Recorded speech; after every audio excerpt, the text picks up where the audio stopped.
but to also talk about another ongoing story, we have in America, we have this big debate going on regarding getting a floor vote on a Danish style healthcare system, single payer Medicare for all, right?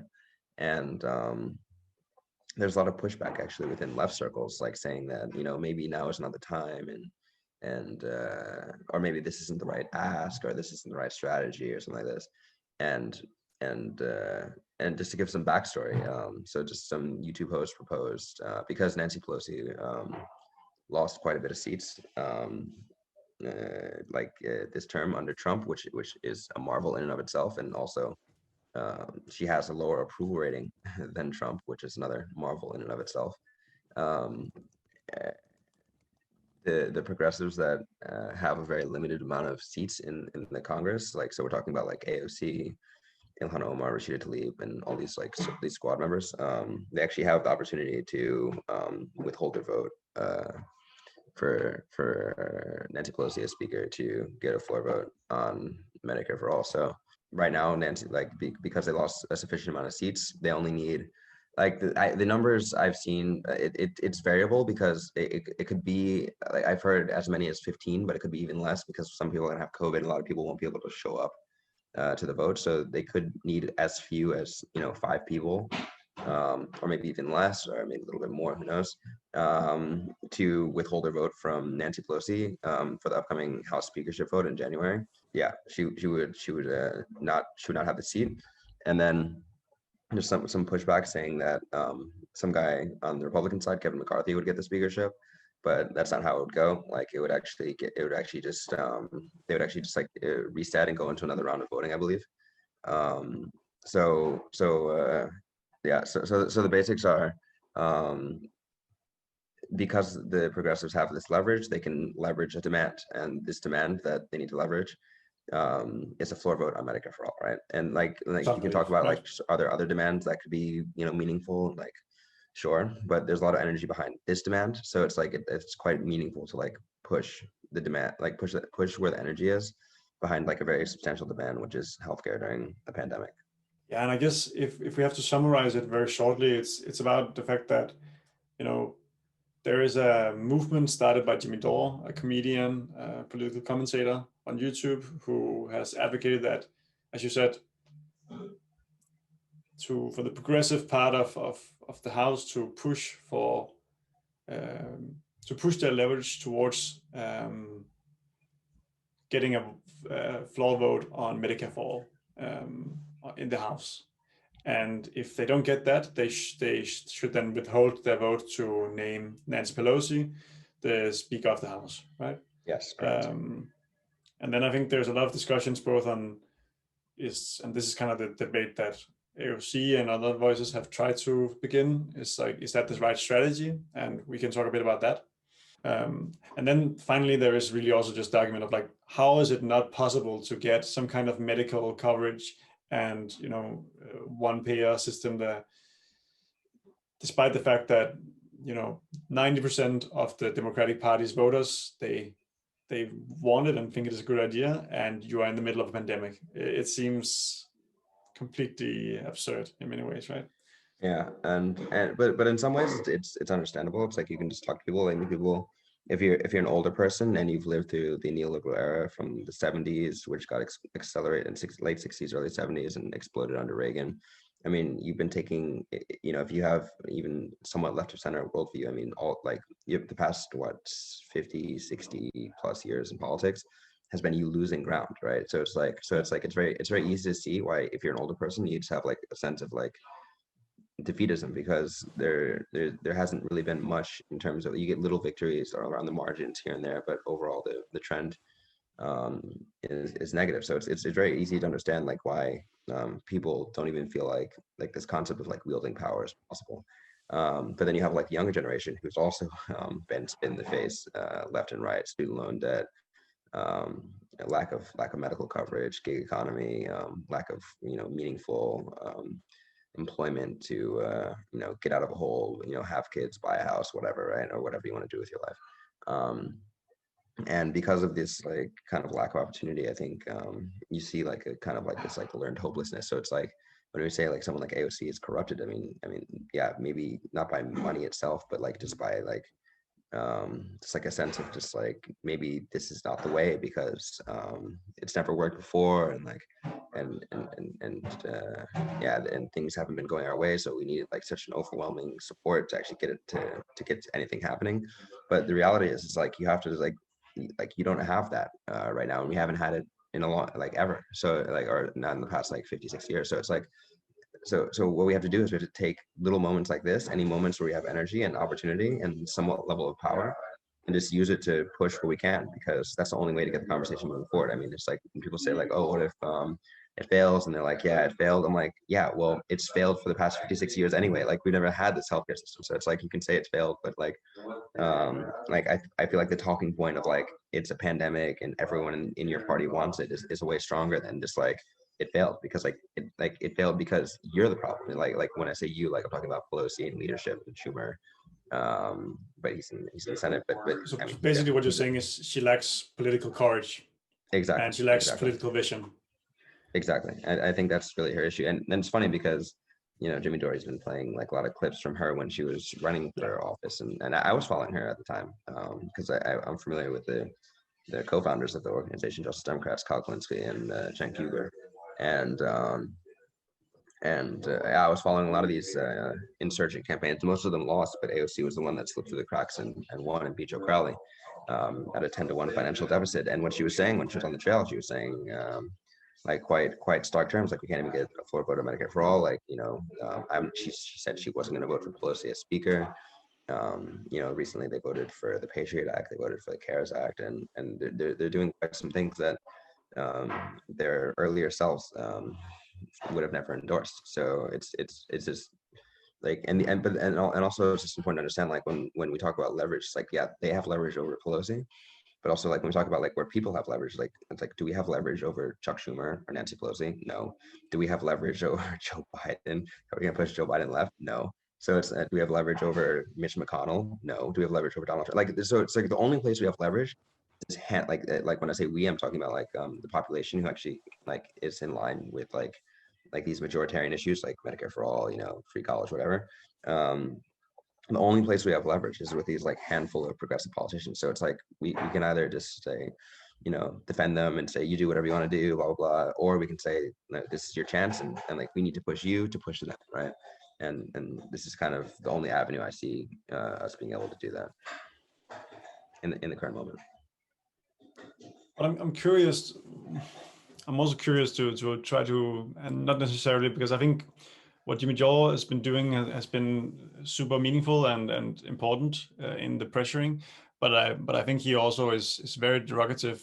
Yeah, very, very Not that much is so. necessarily important, but also hurtful towards AOC and the squad in the process, which I think is understandable also, and I understand that anger, and I also kind of share it. But besides that, I would be intrigued to try to understand how they go from, for example, something as so essential as like voting for Nancy Pelosi or not. Like, because in many ways, when I think about it, I think it is also like if you vote for Nancy Pelosi, then you sold your soul basically. Well, Because if you look at the if things you don't she's done, extract it's anything just from it, yeah, what you, we're you need saying. to you need to extract something from it. Like if you're gonna give her your vote, because it's not like you have the power to be like, okay, like if you're just sitting in Congress, right, you have the power to either vote for her or not vote for her, right? And you can also message, right? So it's like if you're not going to vote for her, then you need to do heavy messaging, right? And then if you're going to vote for her, you got to do like extract something and also do heavy messaging. And it's like, and that's all you can do, right? Because yeah, she's a war criminal. She's one of the most corrupt members of Congress in terms of financials and all this kind of stuff. So it's like when we look at like these people who are, as you said, evil, and I would agree with that characterization. It's just like it's like yeah, you have to actually mount some real challenges to these people if you want to actually give them any level of endorsement. Yeah, and it has to be very essential and super important element, like things that you will then get out of that leverage, right? Something as like, for example, I vote for Medicare for all. Yeah.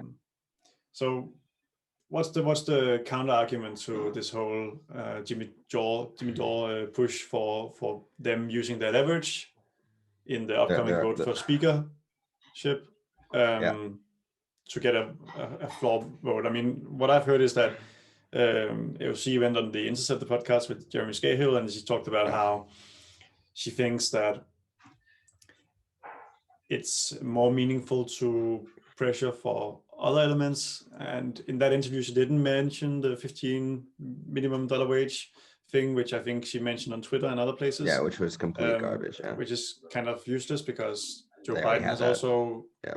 been pro that, and it's kind of a thing that's not really worth fighting for. Or it's worth fighting for, but it's not really something that you're actually pressuring them for, because Nancy Pelosi is kind of also. They already conceded. Yeah.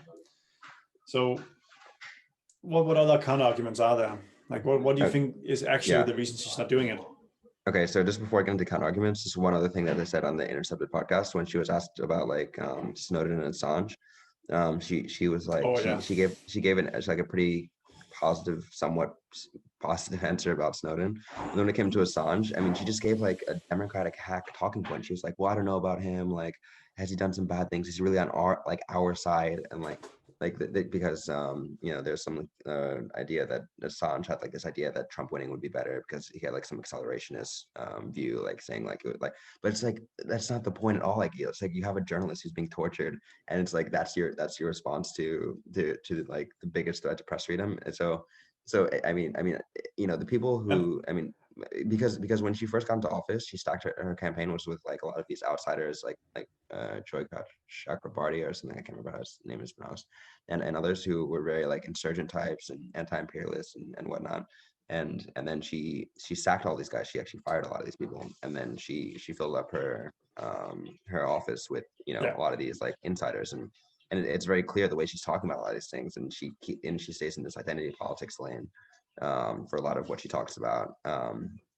That like she's really like walking within a much more narrow window of conversation, and I think it's very well highlighted with her complete lack of understanding or unwillingness to look into and figure out what's going on with the Julian Assange thing, or just a very nefarious like genuine disdain for free press. I actually kind of lost some respect for Jeremy Scahill, who I otherwise really admire.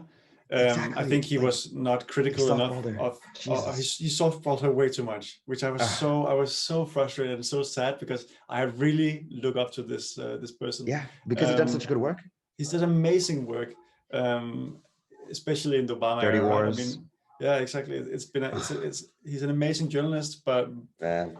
But it was really disappointing, honestly. Okay, and I don't know if you noticed with the Assange thing, like, because he did like he softballed her in a way that was really manipulative. I'm back to this word now, right? In a way where first he asked her a very specific question: should they use the Espionage Act to prosecute these people? And then she said, "Oh yeah, Snowden should be pardoned, but I'm not sure about Assange." Then he repeated the question. Yeah, he gave her a second chance. Yeah, exactly. He gave her a second chance. Where should we use the Espionage Act to blah blah? And it's just like, and then what she basically did was she just did the Obama. She said, "I want to prosecute him, but we should do it not with this, because then we can also prosecute the New York Times." Dude. Okay, giving her a second chance, it's okay, fine, but like but when she fails on round 2, you have to push and then be like, look, this answer is not sufficient. Because the thing is, like, if he was asking Ted Cruz, like let's say he was interviewing Ted Cruz, and Ted Cruz gave her those answers, he would push like he would put a hammer in him, right? So the fact that he's not doing it with AOC, it's just this access journalism, and it's so weird because like traditionally he's not been an access journalist. He's such an outsider. I think people are kind of blinded by this hope that this new wave of like quote unquote progressives are going to come and like save everything. So like they really want the access with these people because they think like these are actually the ticket from the inside to actually reform the system. And I think this is just a really it's not to say that grave misunderstanding. It's not to say like you just throw this out and say like we're just going to give up on this, but it's like you don't just like treat them like your friends and like just let them say whatever garbage that's wrong, But it's interesting because this exact same thing happened with Mehdi Hasan on The Intercepted. Dude, Mehdi Hasan, wow. because he was, he had also been a brilliant journalist in many regards. I mean, I disagree with him on some parts, right? But I think he had been a good journalist, and he had been really good at exactly this, like hammering the nail in when people give him the right answers. And then he went and made his Deconstructed podcast that now Ryan Grimm took over. Yeah. And it was softball after softball of access journalism. Doesn't Mehdi Hassan, didn't he get rid of his Intercepted podcast to have an MSNBC contract? Yes. Yeah. I'm not sure which agency, but it's Peacock. I don't know. It's some kind of on-demand thing online with one of the main agencies. Yeah, but I feel like of course, like that doesn't tell you everything you need to know, but in many ways it tells you a lot of what you need to know when you give up like it's like a place like the Intercepted. Yeah. Even though the Intercept is also kind of starting to feel like lost. I mean, they still do a lot of meaningful journalism and investigative journalism, but especially when they come to the left, they have lost credibility, I think. Like the actual left. Like the actual left, not like the meme left. No. It's really, I mean, they still, like, for example, the thing that they did with like the audio recordings with the Joe Biden that they got leaked, that was super interesting. Have you seen that? Yeah, of course. Yeah. Like are you talking about with the civil rights leaders? Yeah. Yeah, dude. Oh my God. Some of the things. He's worse than Trump. I swear to God. Dude, he does like the Trump thing behind closed doors. Where he's like, look, I ran on restoring the soul of this nation, and no one else was talking about that. It's like no one else. I'm like, it's like that's like the most like boisterous lie I've ever heard, because like that's like what literally everyone was talking about. Like you couldn't find a single person that wasn't talking about that. In lieu of everything else, like they were talking about that. So it's like this kind of just like dude, it's just like the way he talks is just like there's no air between him and Trump. It's actually like if you read that transcript and you said it was Trump, I would just believe you. I honestly sometimes I go back and forth in whether I would have wanted Clinton or Biden. It's very difficult. Hillary Clinton or Biden? Yeah, who would have actually beaten Trump? Because they're both as bad as Trump, honestly. Yeah, no, I know what you mean. It's like it's a sad state of affairs I mean the fact that we're even like talking about like this person versus like Clinton versus Biden versus Trump. I mean like no matter which one of them you're talking about like people internationally and domestically just losing huge. So it's like we talked about before this or this, like it's like, yeah, there's differences of course, but like at the end of the day, it's like what you're getting is like, you're getting people who are going to be at the top of the command that you just need to resist like with everything, right? Yeah. Anyways, let's get back to Medicare for all. So what are some of the why would counter arguments? What would be the counter arguments? So some counter arguments would be like so one of the main ones is like, okay, let's say it loses, then like Nancy Pelosi and Chuck Schumer or whatever, and everyone's gonna basically come out and say, look, this failed, and who cares? No one respects this idea. It's trash. But it's like, first of all, like, and to respond to that argument, it's like, okay, well, right now they're already doing that. They're already saying it's trash. They're already saying it's a failed idea, blah, blah, blah. And it doesn't work. How you can pay for it, all this kind of stuff. And then on top of that, wait, one second. I love this argument. How are we going to pay for it after they just passed the $7 billion, like blowing the records military bill? It's just like a budget. It's so absurd. It's so ridiculous. Dude, when you spend all your money on killing kids, I mean, how are you supposed to pay for healthcare? What else are you gonna do? What are you gonna do, man? I mean, the weapons contracts got to get there, so it's like, I mean, they just asked the Danish pension. Yeah, it's also funny, like when it comes to like domestic policy, like there's a lot of air between Denmark and US, but when it comes to foreign policy, it's like Joe Biden versus Donald Trump. Like it's like they're actually the same person. Like it's quite funny, but even still, like they're not willing to invest so much money where they have to actually go up to social programs, because at least in Denmark, like people at least would see that game. They would be like, okay, but you're taking away my healthcare for what? Like, and I think like there's at least some strength in the Danish system where if they tried to overspend on military in lieu of like healthcare services, like people would actually be kind of outraged and in the streets about it. But that's not what we have in America. Yeah. We're going off on a side note again, right? Yeah, it's super interesting. But I mean, it's just like doing Trump, at least the Danish politicians and the Danish governments and the public would be okay with like calling out the US a little bit, but under Biden doing exactly the same things, they're like, don't worry about it. It's all Grandpa Biden. Come on. All right, I might have to send you a meme. He's democratic. Yeah, he's democratic. No worries. All right, I sent him. He's just missing the word socialist, and it's social democrat. Come on. Yeah, social democrat. It's almost the same. He's a social democrat. Yeah. So just to run back to that kind of argument, it's just like, and then so then we can look back and when the Tea Party came up, they I think they tried to repeal Obamacare over 60 times and it failed every time.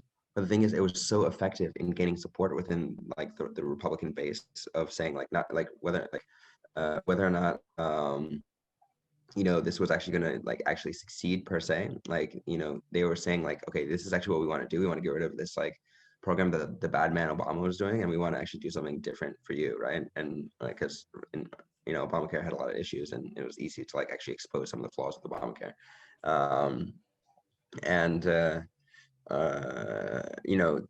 They knocked out top Republican leadership. They advanced a ton of these like pro-corporate agendas that they were pushing, like a ton of them. And it's just to say that like the Tea Party initiative worked in spades, right? Like you couldn't have a better initiative than what the Tea Party did. And what's happening right now, the counter arguments that are going against this strategy right now is basically saying, okay, the Tea Party works, and this push is a Tea Party style strategy, and it's a push to adopt the Tea Party model. But we don't want to do that because even though the Tea Party worked, we reject that model. And I'm like, it's like you're actually trying to like even when the Tea Party was doing it and they didn't have something that worked preceding them, they did it anyway because they were like, okay, this is going to end driver's base and all these basic arguments, right? But now we have, of course, those basic arguments, but then we also have like, okay, but we also know that this actually has worked, and like if we do it in this way, it can work. This like on our side, the same way it worked on our side, the same way it worked on the other side of the political aisle. And it's just like, I think it's just an act of political blindness, because I mean, I just don't see how. But is that really all? Is it just blindness, or is it? Yeah, but because So I really also, when we go back to that intercepted interview with AOC, like I feel like the counter argument she actually made was that, in the progressive, like we don't have in the progressive group of people in the House, we don't have anybody else who is competent enough to be speaker.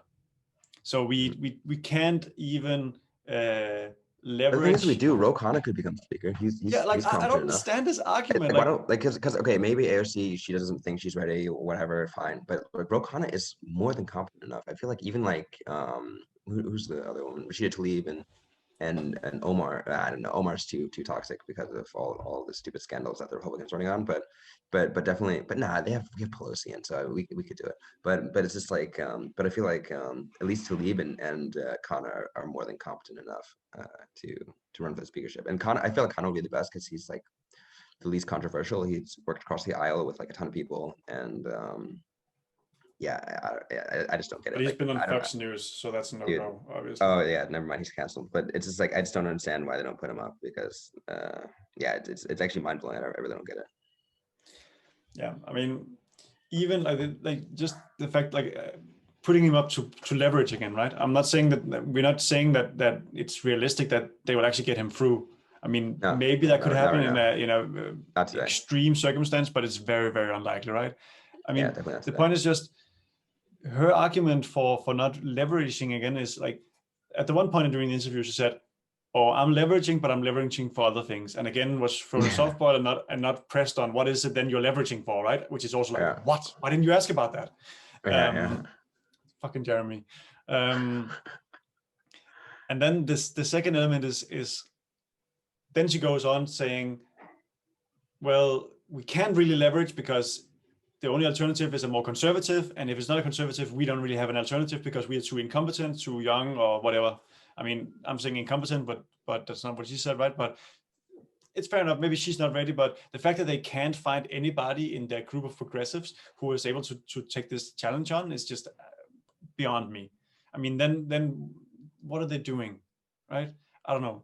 It's I think the only solid argument that you can maybe make is that there might not be a big fallout from people voting no to such a thing, but I don't really see that happening. I think the fallout would be really big of people, like if the various like representatives in the House actually had to go on record and vote no to Medicare for all during a pandemic, I think outrage would have to happen. I mean, what do you think? Oh yeah, that actually reminds me of another Mhm. counter argument. So it's like, so right now you have they have like this co-sponsor list, right? That was what AOC was appealing to at one point, which of course, I think Kyle Klinsky put it this way. He said you could just call that toilet paper because a lot of, like, for example, Kamala Harris was on the co-sponsor list and she flipped on it like just like this, right? Mhm. But a vote is like Wasn't in the Clinton quote unquote also? permanent. Hillary Clinton ran on Medicare for all in like the 90s or so, or sorry, not ran, but she was like talking about Medicare for Okay, all, for and sure. Bill Clinton were talking about Medicare for all in the 90s, because it used to be a thing that Democrats ran on, but you know that's gone by the way of the dinosaur. But Mhm. as to say the co-sponsor list is junk, and a vote it gives some kind of guaranteed accountability, but at the same time some people are saying, okay, because it's not going to pass or because it'll die in the Senate, Oh yeah, right. you could have people doing performative votes and saying that like they'll vote for it even though they're not a true supporter of it. But I'm like, okay, but that's way better than our current thing where we have a stupid co-sponsor list. So it's like, and some people will still vote no because they're so beholden to their insurance company ghouls. And but if it does pass, okay, so it's like it's a two-edged sword, right, for them, because if they do performative votes and it actually passes in the House, then it becomes a really big thing to run on, because you say, look, it passed in the House, right? It actually has overwhelming like political support, right? So that they don't want that, right? But then if they have people on their side voting no for it, then it looks bad, because all those people voting no, you can say like, okay, these people are really an impediment to healthcare. So it's like, so they're in a really bad situation where it's like they either have to vote no on it and get run on that they voted against universal healthcare during a pandemic, or they yeah, they vote yes on it and it passes, and then you can say this is actually a popular idea, it's successful, blah blah blah. Yeah, I mean, absolutely. But I think let's see what happens in Georgia, but it would seem very unlikely that they would be able to get it through the Senate as well, right? But I guess the point is just that, sure, maybe getting the vote gives the opportunity for some people to vote for it, even because they know that it's not going to pass the Senate, right? But even so, I mean, I think the amount of movement and energy that such a vote could instill in the general public of the US would be super meaningful and totally worth the leverage. And then also, if Pelosi is guaranteed that it won't pass the Senate, then how much does it require to move her?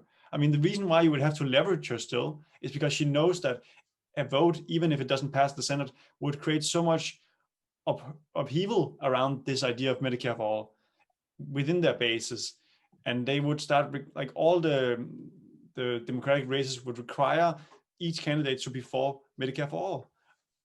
What Yeah, could be like exactly. a ideal scenario, right? I mean, I'm not sure that's going to happen, but at least I think it would create so much attention and information um, and power in the movement around Medicare for all if they actually got the floor vote.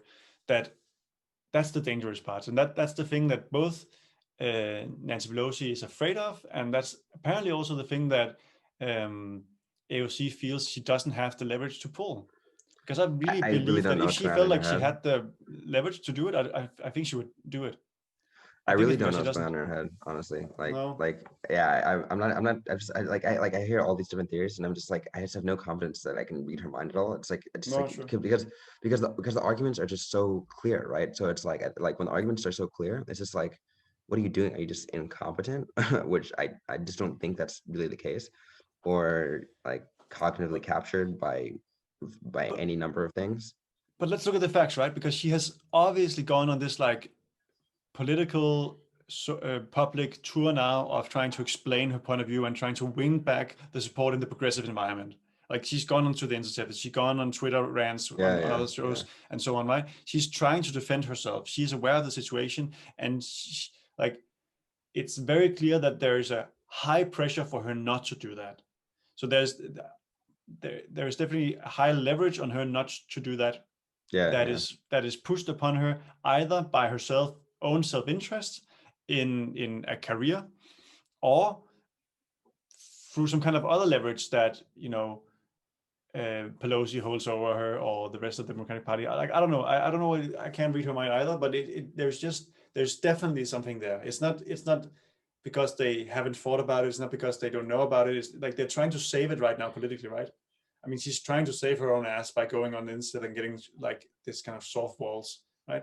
I mean, I but think she's it's quite getting apparent. rocked on Twitter though. Like when Justin Jackson, the football player, responded Yeah. to her. I mean, like she didn't get like ratioed, but I mean, people were overwhelmingly supporting Justin Jackson because it's just, I mean, it's just so obvious that like it's like they have the leverage, just do it, right? Like it's like, what do you like? It's like so everyone calling them out who has like a big platform like Justin Jackson or someone else is just going to get is going to have the support, because this kind of just like, oh, but now it's not the time. It's like people are dying. It's like you don't really have like this kind of like moral high ground when yeah, when you have like this, yeah, like this, like I guess economic and social reality that people are living through, right? So yeah, I have no idea, I man. think it's super weird, and like I think AOC is probably still one of the like the most hopeful politicians in the current U.S. system, but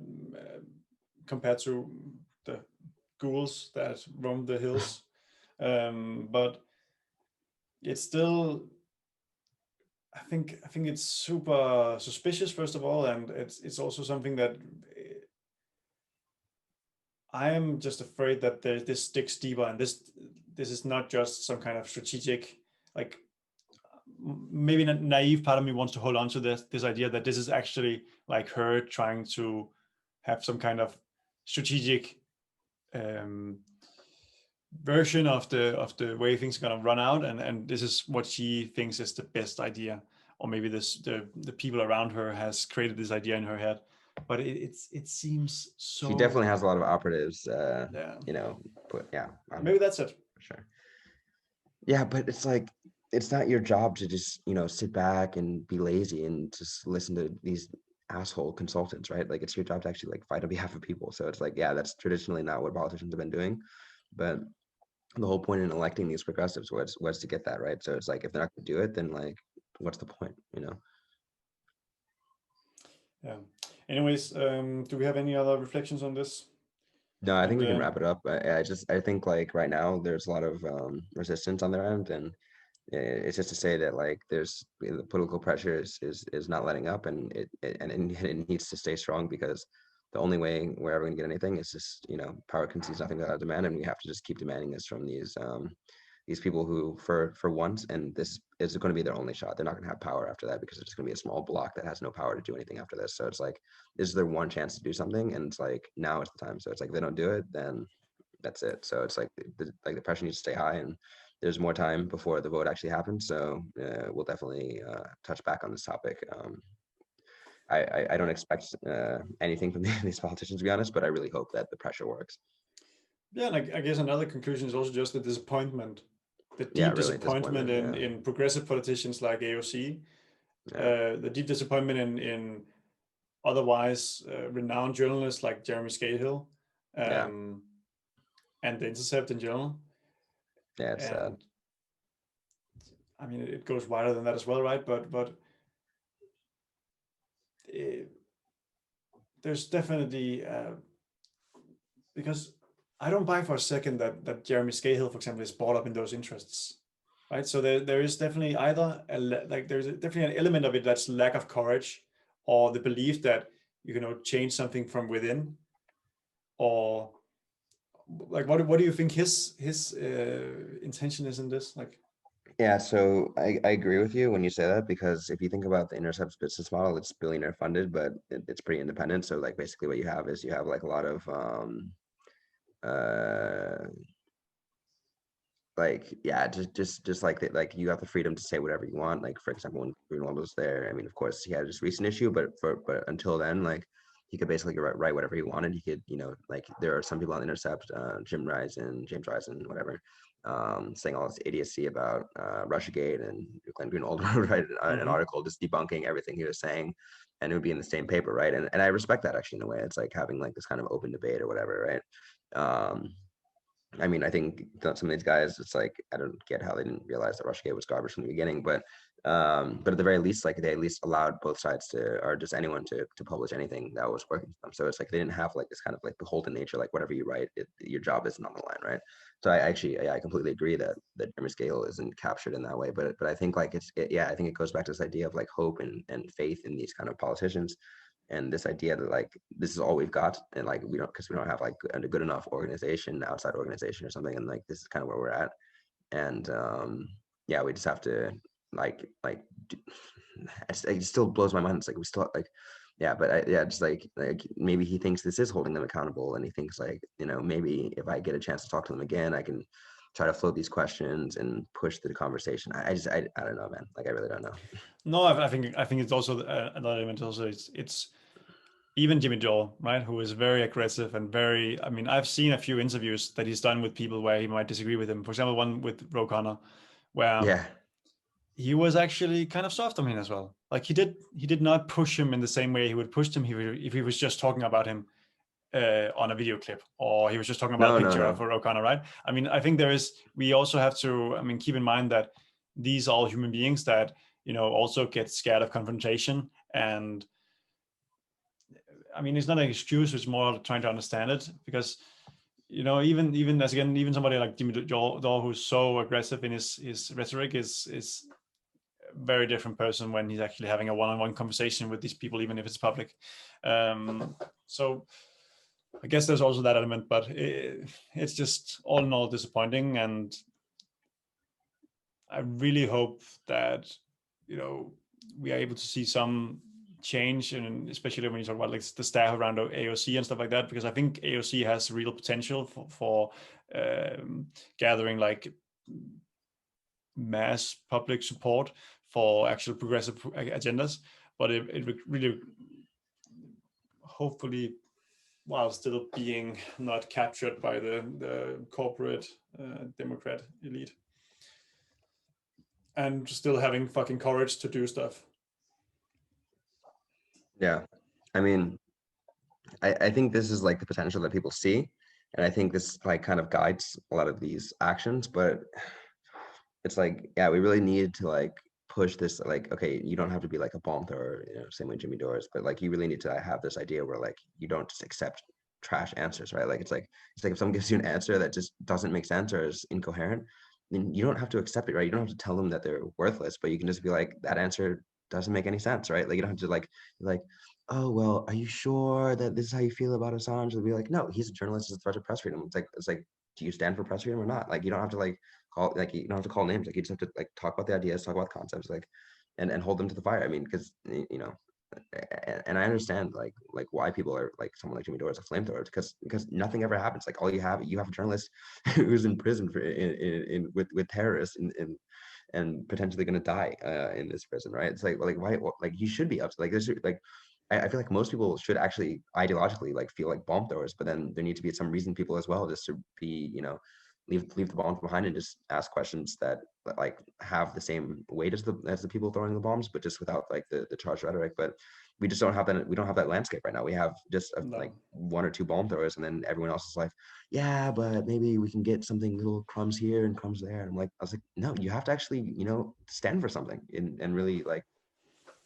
But it's so difficult when like, because if you actually start being honest about these people, then half of them should be in jail, right? Yeah, I mean, 100%. Truly. Yeah, but I don't think that's an unreasonable thing to say. Probably. No, I would say like way higher, but yeah, like Senate, like what do you have? You have Bernie Sanders and what, and Bernie Sanders does some bad things himself, but it's like and what's her name? I'm not gonna say it. Who? Barbara something. What's her name? Barbara Lee. Oh, Barbara Lee. Yeah, Barbara Lee. Yeah. She would against the, I believe, Afghanistan war and against the AUMF.